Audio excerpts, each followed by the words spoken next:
அவ என்ன பார்த்து ஐ லைக் யூ, உங்களை எனக்கு ரொம்ப பிடிச்சிருக்கு அப்படின்னு சொன்னாடா. அப்புறம் ஏடா இதுல இருந்து அவளுக்கு என் மேல நல்ல பிரியம் இருக்குன்னு தெரியுதுல்ல? நிச்சயமா நிச்சயமானடா, நிச்சயமா.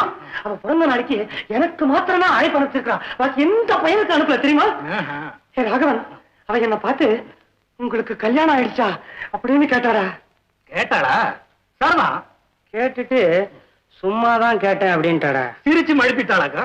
ஏய், காலேஜ்னு ஒண்ணு இல்லன்னா பொழுது போற தெரியாம எவ்வளவு மணி நேரம் வேணா உங்க கூட பேசிட்டு இருப்பேன் அப்படின்னு சொன்னாடா. சுந்தரம், சந்தேகமே இல்லை. ஏய், முக்கியமான விஷயம், ஒரு ஃப்ரெண்டோட ஹோட்டலுக்கு வந்தவா ஹேண்ட்பேக் இல்ல கைப்பை அதை மறந்து வச்சுட்டு அதுக்காக இன்னொரு தடவை வந்துட்டு போயிருக்காடா. தனியா தானே வந்தா? ஆமா, ரெட்டை தடியை வெளியே விட்டுட்டா. ராகவா, அதுக்கு என்னடா அர்த்தம்? அவ உன்னை தனியா சந்திக்கணுங்கிறதுக்காக வந்திருக்கா. ஏன் சந்திக்கணும்? உங்ககிட்ட பேசுறதுக்கு. ஏன் பேசணும்? அவளுக்கு ஒண்ணு ரொம்ப பிடிச்சு போச்சு. ஏன் பிடிச்சு போச்சு? யார் அவன்? அவ உன்னை காதலிக்கிறான்.